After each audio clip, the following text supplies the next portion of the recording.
भगवान शिव जी की अमर ज्ञान का उपदेश कथाएं। त्रेता युग की बात है। कैलाश पर्वत पर पार्वती भगवान शिव के साथ प्रातः भ्रमण कर रही थी।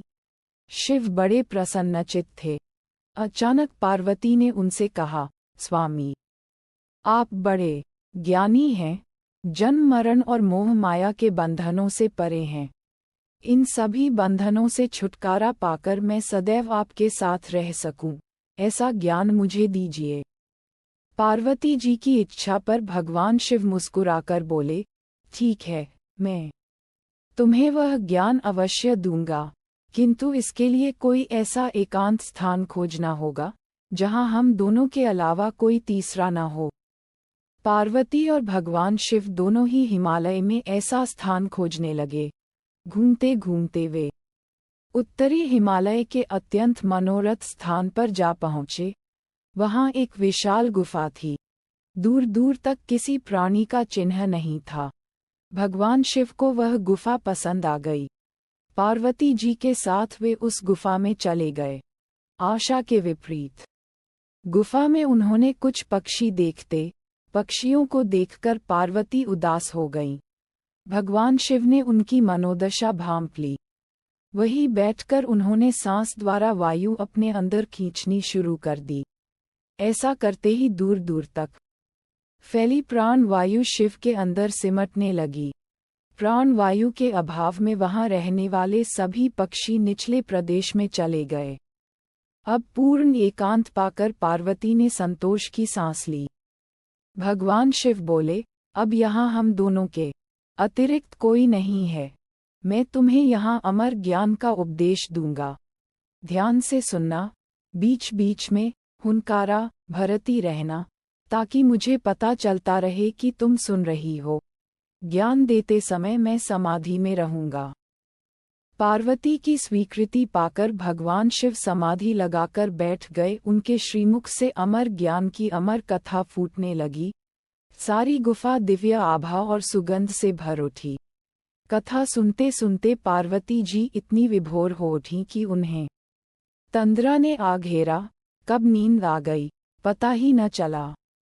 अमर कथा समाप्त हुई तो भगवान शिव की समाधि टूटी। देखा, पार्वती जी बेसुध होकर सोई पड़ी थीं। शिव जी चकित हो उठे। जिन्हें जगाया कुछ पूछने ही वाले थे कि पार्वती ने क्षमा याचना भरे स्वर में कहा, प्रभु, आपके श्रीमुख से कथा सुनते सुनते इतना आनंद आया कि न जाने कब मुझे नींद ने आ घेरा। मैं पूरी कथा नहीं सुन पाए। पार्वती जी की इस बात को सुनकर शिव आश्चर्य में डूब गए।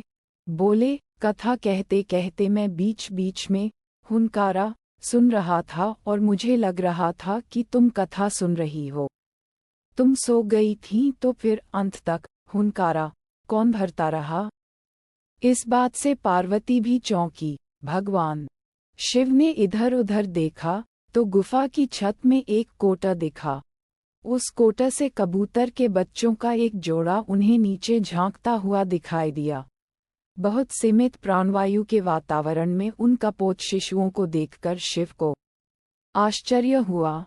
उन्होंने सोचा कि ये कोई मायावी जीव हैं, जो कपोत शिशु के रूप में अमर कथा सुनते रहे। भगवान शिव ने कुपित होकर पूछा, कौन हो तुम? इस वेश में यहाँ क्या कर रहे हो? कबूतर के बच्चों में से एक बोला, भगवन, हम यहाँ इस कोटा में अंश रूप में थे। जब आपने यहाँ की प्राण वायु को अपने में समेट लिया तो मेरी माँ यहाँ से उड़ गई। हम अंडे से बाहर निकले तो आपकी अमर कथा यहाँ गूंज रही थी। इस कथा के प्रभाव से हम में इतनी शक्ति आ गई कि कथा सुनते हुए हम हुनकारा भरते रहे। प्राण वायु के अभाव का हम पर असर नहीं हुआ। कबूतर के बच्चों की बात सुनकर शिव प्रसन्न होकर बोले, तुम अमर कथा के सच्चे पात्र थे, जो पूरी कथा सुन सके। तुम अमर हुए। इस स्थान पर जहाँ किसी अन्य जीव जंतुओं का स्थायी रूप से रहना संभव नहीं होगा, वहाँ तुम दोनों सदा निवास करोगे। शिव और पार्वती तो वहाँ से चले गए, पर शिव के पार्थिव रूप में हिमलिंग उस गुफा में निर्मित हो गया। वही क्षेत्र अमरनाथ कहलाता है। आज भी अमरनाथ की पवित्र गुफा में कबूतर के जोड़े रहते हैं, जो कभी कभी यात्रियों के कोलाहल से डरकर कोटा से निकलकर उड़ते हुए दिख जाते हैं।